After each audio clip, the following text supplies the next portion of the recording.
आज आपण करणार आहोत झटपट होणारी अगदी कमी इन्ग्रेडियंट्समध्ये पनीर अकुरी। ही रेसिपी पटकन होते पण तेवढीच लज्जतदार आणि चमचमीत लागते।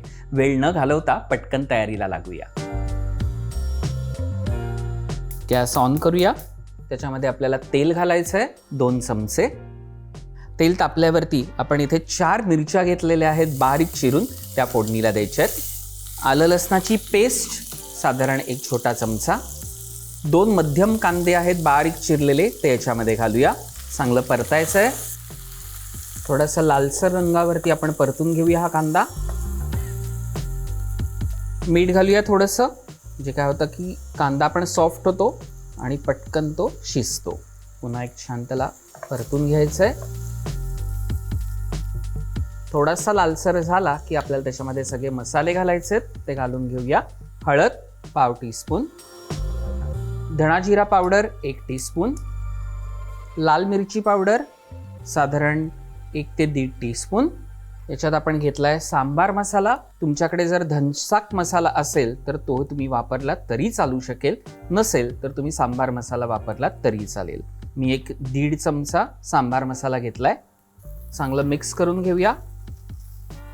मिक्स झालं की त्याच्यामध्ये आपल्याला लगेच टोमॅटोज घ्यायचे। मी इथे 3 टोमॅटो घेतलेत बारीक चिरलेले।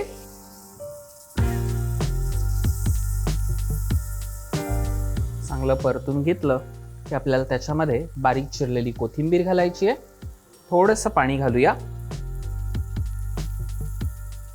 चांगलं मिक्स करूया।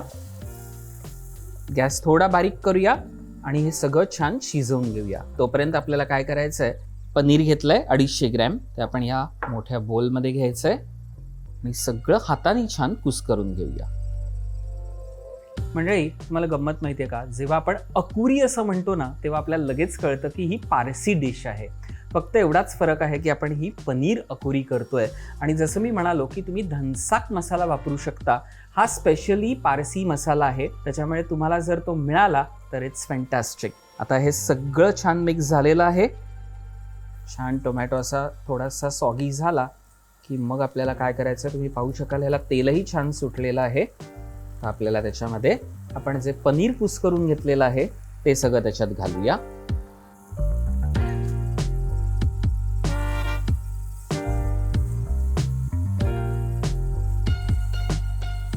हे सगळं छान मिक्स करून घ्यायचं। थोडंसं पाणी घालूया ह्याच्यामध्ये।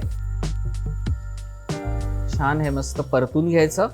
थोडंसं आपण पाणी घातलेलं आहे, याचं कारण आपल्याला हे सुकं करायचं नाहीये, थोडीशी याची ओलसर ठेवायची आहे। पनीरची ही भाजी म्हणतात, त्याला अकुरी असं म्हणतात। गॅस बंद करूया। भाजी तयार आहे आणि छानपैकी सर्व करून घेऊया।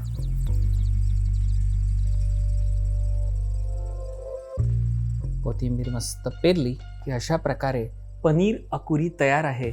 मंडळी, ही पारसी डिश आहे जी पटकन आणि चमचमीत होणारी आहे। ती जरूर करून पहा आणि केल्यावरती आम्हाला कळवायला मात्र विसरू नका। पुन्हा भेटूया पुढच्या भागात।